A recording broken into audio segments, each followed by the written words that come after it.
नमस्ते, आप देख रहे हैं आज की ताजा खबर। आपके साथ मैं हूं अर्पिता आर्या। मैं हूं आपके साथ जसप्रीत कौर। लद्दाख में एलएसी के पास भारत और चीन के बीच तनाव के बीच दोनों देशों के विदेश मंत्रियों के बीच मॉस्को शहर में मुलाकात हुई। विदेश मंत्री एस जयशंकर और चीन के विदेश मंत्री के बीच करीब 2.5 घंटे तक बैठक चली। इस मुलाकात को सीमा पर दोनों देशों के बीच बढ़ते तनाव को कम करने की कवायद के तौर पर देखा जा रहा है। खबर है कि विदेश मंत्री एस जयशंकर ने सीमा पर शांति और सौहार्द बनाए रखने की जरूरत पर जोर दिया और भारत ने साफ कर दिया कि भारतीय सेना ने यथास्थिति बदलने की कभी भी कोशिश नहीं की है।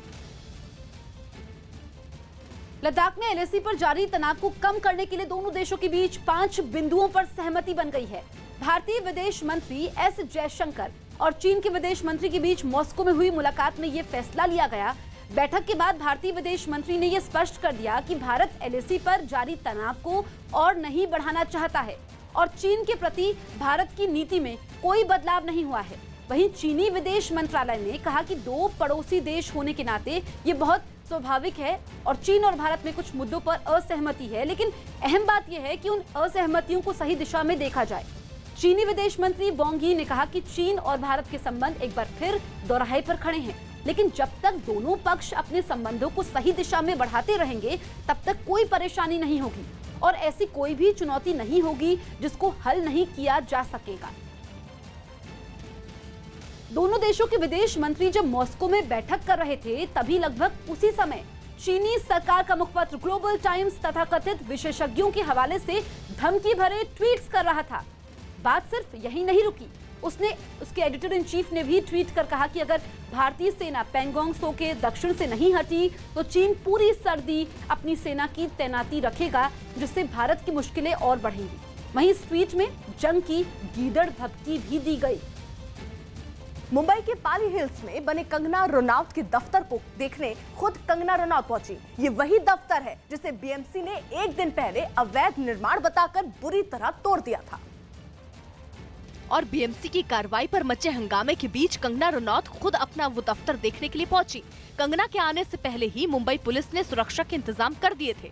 कंगना ने गाड़ी से उतरकर मीडिया कर्मियों की तरफ हाथ हिलाया और सीधा दफ्तर के अंदर चली गई। बीएमसी की कार्रवाई के बाद कंगना का दफ्तर किसी भूत बंगले जैसा हो चुका है। हर तरफ धूल और मलबा। मणिकर्णिका फिल्म के आने से पहले ये दफ्तर बेहद करीने से बनाया और सजाया गया था, लेकिन अब दफ्तर का फर्नीचर तक मलबे में दबा है। धूल, ईंट और पत्थर इस कदर बिखरे पड़े हैं कि घर में चलते हुए सावधानी बरतने की जरूरत है। कंगना काफी देर तक घर में ही रही और अपने स्टाफ के साथ घर की हालत पर बात करती रही। अपने दफ्तर का ऐसा हाल देखकर कंगना भावुक भी दिखी, लेकिन मीडिया को उन्होंने कोई बयान नहीं दिया। ड्रग्स मामले में गिरफ्तार रिया चक्रवर्ती और उसके भाई शोविक चक्रवर्ती की जमानत याचिका पर कोर्ट आज फैसला सुनाएगी। वहीं दूसरे आरोपियों की जमानत पर भी आज फैसला होगा। हालांकि एनसीबी ने कोर्ट में रिया और शोविक की जमानत का विरोध करने का फैसला किया है। एनसीबी का कहना है कि रिया ने कबूला है कि वो ड्रग्स लेती हैं। ऐसे में जमानत पर रिहा होने के बाद वो फिर से ड्रग्स ले सकती हैं।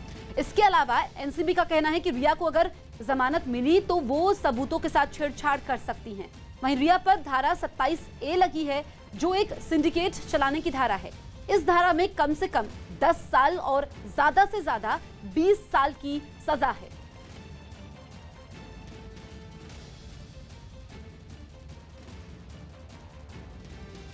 हरियाणा में कृषि अध्यादेश से भड़के किसानों ने सरकार के खिलाफ आंदोलन छेड़ दिया और कुरुक्षेत्र के पिपली में किसान बचाओ मंडी बचाओ के नाम से रैली रखी गई, जिसमें जा रहे किसानों पर पुलिस को लाठीचार्ज करना पड़ा। क्योंकि रैली में पहुंचने के लिए किसानों ने हाईवे को घेरकर चलना शुरू कर दिया। दिल्ली अमृतसर हाईवे पर सैकड़ों किसान मार्च करते हुए आगे बढ़ते रहे, जिसकी वजह से पुलिस को हाईवे बंद करना पड़ा। पुलिस ने किसानों को हाईवे से हटाने की कोशिश की तो बवाल शुरू हो गया। किसानों ने पुलिस और हाईवे पर मौजूद गाड़ियों पर पत्थर बरसाने शुरू कर दिए, जिसके बाद पुलिस ने लाठीचार्ज कर दिया। किसानों को ढूंढ कर डंडे बरसाए गए। हिंसा करने वाले कई किसानों को हिरासत में ले लिया गया। बस में बैठे किसान भी सरकार के खिलाफ नारेबाजी करते रहे। विपक्ष ने भी किसानों पर कार्रवाई के लिए राज्य सरकार पर हमले शुरू कर दिए। ये एक ऐसी तानाशाही सरकार की याद दिलाता है जो आजाद भारत में ना कभी हुई और शायद ना कभी होगी। किसानों की फसल मंडियों में जाने की नई व्यवस्था बनाने के लिए राज्य सरकार ने 3 अध्यादेश बनाए हैं, जिनका विपक्ष विरोध कर रहा है। तो वहीं हरियाणा के रोहतक में रैली में जा रहे निर्दलीय विधायक बलराज कुंडू को पुलिस ने हिरासत में ले लिया। हरियाणा सरकार पहले ही कोरोना संकट की वजह से उस रैली का आयोजन करने वालों को नोटिस दे चुकी थी, लेकिन उसके बाद भी अपने कई समर्थकों के साथ हरियाणा के महम से निर्दलीय विधायक बलराज कुंडू किसानों और मजदूरों की रैली को समर्थन देने के लिए निकल पड़े। रास्ते में जैसे ही उनके काफिले को पुलिस ने रोका तो विधायक के कुछ समर्थकों की पुलिस से बहस हो गई।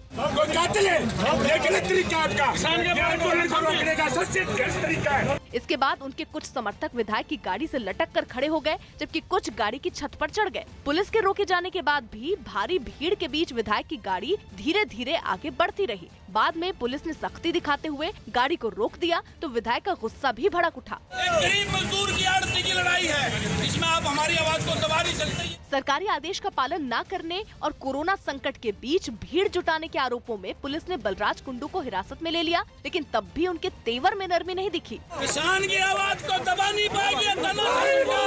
विधायक के हिरासत में जाते ही उनके कई समर्थक भी पुलिस की गाड़ी में बैठ गए और उन्होंने भी खुद को पुलिस के हवाले कर दिया। बीएमसी की कार्रवाई के बाद केंद्रीय मंत्री रामदास आठवले ने कंगना के घर जाकर उनसे मुलाकात की। मुलाकात के बाद आठवले ने कहा कि उन्होंने कंगना से कहा है कि पार्टी कंगना के साथ खड़ी है और उन्हें डरने की जरूरत नहीं है। वहीं दूसरी तरफ बॉम्बे हाईकोर्ट ने कंगना रनौत के दफ्तर में की गई बीएमसी की तोड़फोड़ पर सुनवाई 22 सितंबर तक के लिए टाल दी है। इस बीच आज बीएमसी कोर्ट में हलफनामा दायर करेगी। उधर मुंबई के विक्रोली थाने में कंगना रनौत के खिलाफ एफआईआर दर्ज करवाई गई है। आरोप है कि उन्होंने महाराष्ट्र के मुख्यमंत्री के खिलाफ आपत्तिजनक भाषा का इस्तेमाल किया है। वहीं विवाद बढ़ने के बाद शिवसेना के नेता संजय राउत ने कंगना विवाद से अपना पल्ला झाड़ते हुए कंगना के दफ्तर में हुए तोड़फोड़ से उनका कोई लेना देना नहीं है, ये कहा है। दक्षिण चीन सागर में अपने पड़ोसी देशों को धमकाने वाले चीन के तेवर अब ढीले पड़ने लगे हैं। ब्रिटेन की एक्सप्रेस को एक रिपोर्ट में दावा किया गया है कि समंदर में चौतरफा घेराबंदी की वजह से चीन बुरी तरह घबरा गया है और अब वो अपने पड़ोसियों से बातचीत की गुहार लगा रहा है। रिपोर्ट में फिलीपींस के विदेश सचिव के हवाले से दावा किया गया कि चीन इसी नवंबर को साउथ चाइना सी से जुड़े विवादों पर बातचीत करेगा। बताया गया कि वियतनाम में इसी नवंबर में आसियान यानी दक्षिण पूर्वी एशियाई देशों के संगठनों की बैठक होनी है, जिसमें चीन इन देशों के साथ समुद्री सीमा विवाद पर बातचीत करेगा। आसियान में वियतनाम, फिलीपींस, इंडोनेशिया और थाईलैंड समेत 10 देश शामिल हैं, लेकिन इनमें ज्यादातर के साथ चीन के झगड़े हैं। दादागिरी पर उतारू चीन पूरे दक्षिणी चीन सागर को अपना बताता है। यही नहीं, उसने वहाँ कई आर्टिफिशियल द्वीप और सैनिक अड्डे भी बना लिए हैं। लेकिन लद्दाख में भारत से उलझने के बाद जिस तरह चीन की चौतरफा घेराबंदी की गई, वो भी खासकर साउथ चाइना सी में, उससे चीन के तेवर ढीले पड़ गए। यही वजह रही कि कभी पड़ोसियों को जंग की धमकी देने वाला चीन अब उनसे बातचीत की अपील करने लगा है। दिल्ली में कोरोना से स्थिति एक बार फिर से बिगड़ने लगी है। पिछले 24 घंटे में 4300 से ज्यादा कोरोना के नए मरीज मिले हैं। तो वहीं कोरोना से पिछले 24 घंटे में 28 लोगों की मौत हो गई है। राजधानी में कोरोना से अब तक 4600 से ज्यादा लोग अपनी जान गंवा चुके हैं। तो दिल्ली में कोरोना ने अपना कहर बरपाना शुरू कर दिया है। आपको बता दें कि पिछले 24 घंटे में 4300 से ज्यादा कोरोना के नए मरीज मिले हैं। तो वहीं कोरोना से पिछले 24 घंटे में 28 लोगों की मौत हुई है। राजधानी में कोरोना से अब तक 4600 से ज्यादा लोग अपनी जान गंवा चुके हैं। लेबनान की राजधानी बेरूत के जिस बंदरगाह पर करीब 1 महीने पहले जोरदार धमाका हुआ था, वहां अचानक भीषण आग लगने से लोगों में दहशत फैल गई। उस धमाके के बाद वहां बंदरगाह और शहर से अब तक मलबा हटाने का काम चल रहा है। लेकिन बंदरगाह पर लगी आग ने वहां के लोगों को एक बार फिर उस धमाके की याद दिलाते हुए डरा दिया। हादसे के वक्त जो लोग बंदरगाह पर काम कर रहे थे, वो अपनी जान बचाने के लिए इधर उधर भागने लग गए। बदहवास होकर भाग रहे लोगों को लगा कि अगर कहीं पिछली बार की तरह इस बार भी बड़ा धमाका हो गया तो वो खुद को नहीं बचा पाएंगे। बेरूत के बंदरगाह पर लगी आग इतनी भीषण थी कि कई किलोमीटर दूर से भी आग की ऊंची ऊंची लपटें और धुआं उठा दिखा। पिछले हादसे से सबक लेते हुए तुरंत वहां दमकल की कई गाड़ियां भेजी गयी। हालांकि तेजी से भड़कती आग को बुझाने में दमकल कर्मियों के पसीने छूट गए। बाद में हेलीकॉप्टरों की मदद से भी बंदरगाह पर लगी आग पर पानी डाला गया। 4 अगस्त को इसी बंदरगाह पर केमिकल में लगी आग से इतना जोरदार धमाका हुआ था कि कई किलोमीटर तक लोगों के घरों में उसका असर दिखा था। उस हादसे में 100 से ज्यादा लोगों ने अपनी जान गंवाई थी। अमेरिकी वायुसेना ने अपने अभ्यास में कुत्ते की डील डॉल वाले खतरनाक रोबोट्स को शामिल किया। सामने आए वीडियो में रोबोट किसी सैनिक की तरह मार्च करते हुए एक हवाई जहाज से उतरते नजर आए। बताया गया कि इन रोबोट्स का इस्तेमाल इसलिए किया गया ताकि वो मैदान में मौजूद किसी भी खतरे को पहले ही भांप ले और जवानों की जान खतरे में ना पड़े। ये रोबोट किसी भी तरह के इलाके में काम कर सकते हैं, चाहे रास्ते पथरीला हो या फिर ऊबड़ खाबड़। ये सीढ़ियां चढ़ और उतर भी सकते हैं। यहाँ तक कि रात के अंधेरे में काम करने के लिए इनमें लाइट भी लगी है। केंद्र ने सभी राज्यों से लोगों की कोरोना जांच तेज करने की अपील की। केंद्रीय स्वास्थ्य मंत्रालय ने अपील की कि अगर कोरोना जांच करवाने वाले किसी भी शख्स का रैपिड एंटीजन टेस्ट नेगेटिव आता है लेकिन उसमें लक्षण है तो राज्य सरकार उसका RT-PCR टेस्ट करवाए, क्योंकि बताया गया कि कई राज्यों में रैपिड एंटीजन टेस्ट की रिपोर्ट नेगेटिव आने के बाद लोगों का RT-PCR टेस्ट नहीं करवाया जा रहा है, जबकि ICMR के दिशा निर्देशों में ये साफ है कि कोरोना के लक्षण वाले लोगों के रैपिड टेस्ट की रिपोर्ट नेगेटिव आने पर RT-PCR टेस्ट जरूरी है। ऐसा इसलिए भी ताकि कोरोना को फैलने से रोका जा सके। महाराष्ट्र सरकार से जारी टकराव पर उमा भारती भी कंगना के बचाव में उतर आई। मुंबई में कंगना रनौत के दफ्तर पर हुई कार्रवाई के मुद्दे पर बीजेपी नेता और पूर्व केंद्रीय मंत्री उमा भारती ने भी महाराष्ट्र की उद्धव सरकार को निशाने पर ले लिया और सरकार पर बदले के तहत कार्रवाई का आरोप मढ़ दिया। ऐसी घटनाओं से कभी मनोबल गिरता नहीं है, बल्कि सत्ता और शासन में बैठे हुए लोगों का ही सम्मान गिरता है। नई दिल्ली रेलवे स्टेशन के प्लेटफॉर्म नंबर 5 पर उस वक्त भगदड़ मच गई जब वहां लगे सोलर पैनल ने आग पकड़ ली। हालांकि रेलवे अधिकारियों ने तुरंत आग पर काबू पा लिया, जिससे बड़ा हादसा होने से टल गया। दिल्ली के बाद राजस्थान और हरियाणा में भी उत्तर प्रदेश परिवहन विभाग की बस सेवा आज से शुरू हो जाएगी, जिसके लिए विभाग की तरफ से बसों में यात्रियों के हाथों को सैनिटाइज करवाने और उनका तापमान मापने की व्यवस्था की गई है। पश्चिम बंगाल बीजेपी के अध्यक्ष दिलीप घोष ने राज्य की ममता सरकार पर राजनीतिक साजिश के तहत लॉकडाउन लागू करने का आरोप लगाया और दावा किया कि सरकार ऐसा इसलिए कर रही है ताकि बीजेपी राज्य में रैलियां नहीं कर सके। लॉकडाउन को अच्छे जब बीजेपी मीटिंग मिছিল ना करे। पश्चिम बंगाल के आसनसोल में बकरी चोरी के आरोप में 2 महिलाओं को भीड़ ने पीट दिया। बताया गया कि दोनों महिलाएं बकरी चुनाने की फिराक में थी, तभी गांव की दूसरी महिलाओं ने उन्हें देखा और फिर उन्हें पकड़कर जमकर उनकी पिटाई कर दी। गांव की महिलाओं ने उनके गले में कपड़े बांधकर उन्हें बुरी तरह से घसीट भी दिया। इसके बाद भी उनका मन नहीं भरा तो चप्पल से भी उनकी पिटाई की गई। इस हंगामे को देखने कई लोग वहां जुट गए, लेकिन बीच बचाव करने की बजाय वो लोग उन महिलाओं को और पीटने के लिए उकसाते रहे।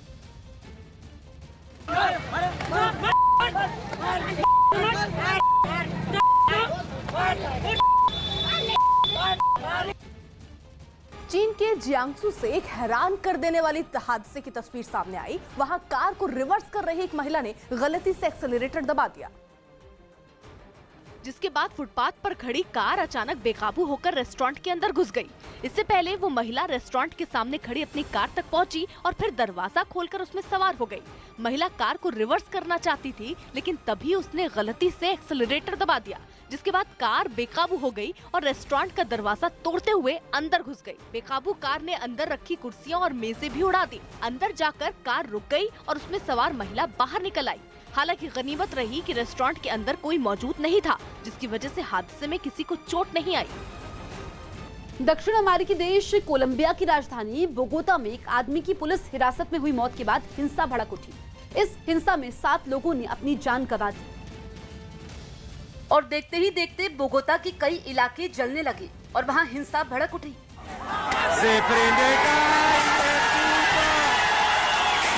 बड़े पैमाने पर हुई हिंसा से राजधानी बोगोता दहल उठी। सामने आई एक वीडियो में उग्र भीड़ पुलिस पर हमला करती हुई दिखाई दी। बताया जा रहा है कि प्रदर्शनकारियों ने अलग अलग इलाकों में 50 से ज्यादा पुलिस थानों को आग के हवाले कर दिया। हालात बिगड़ते देख पुलिस वालों की तरफ से प्रदर्शनकारियों पर गोलियां भी चलाई गई। सामने आए एक वीडियो में हिंसक भीड़ तोड़फोड़ करती हुई नजर आई, जिसके बाद उन्हें खदेड़ने के लिए आंसू गैस के गोले भी दागे गए। Alejandra, muy buenas noches. इसके अलावा वहां कई गाड़ियों को भी आग लगा दी गई, जिसके बाद कोलंबिया में हालात काफी बिगड़ गए। इस हिंसक टकराव में 100 से ज्यादा पुलिस वाले घायल हो गए, क्योंकि इस हिंसा में भीड़ ने पुलिस वालों को ही निशाना बनाया। पुलिस हिरासत में जिस आदमी की मौत पर कोलंबिया सुलग उठा, उसका एक वीडियो भी सामने आया, जिसमें 2 पुलिस वाले सड़क पर उसके साथ मारपीट करते दिखे। आरोप है कि उसके सिर में बंदूक से कई बार वार किए गए। बोगोता पुलिस ने इस घटना पर सफाई देते हुए बताया कि जिस आदमी की मौत हुई, उसे कोरोना से जुड़े नियमों का उल्लंघन करने पर गिरफ्तार किया गया था। बोगोता में भड़के दंगों के बाद वहां भारी संख्या में पुलिस बल की तैनाती कर दी गई। पाकिस्तान के कराची में एक 5 मंजिला इमारत के गिरने से एक आदमी की मौत हो गई, जबकि 10 लोग गंभीर रूप से घायल हो गए। बताया जा रहा है कि इमारत कमजोर हो चुकी थी और लोगों से उसे खाली करने के लिए भी कहा गया था, लेकिन कुछ परिवारों ने इस चेतावनी को नजरअंदाज कर दिया और वो इस हादसे की चपेट में आ गए। हादसे के बाद वहां अफरा तफरी मच गई। बचाव दल की टीम इलाके के लोगों की मदद से मलबे में दबे लोगों को निकालते हुए नजर आई।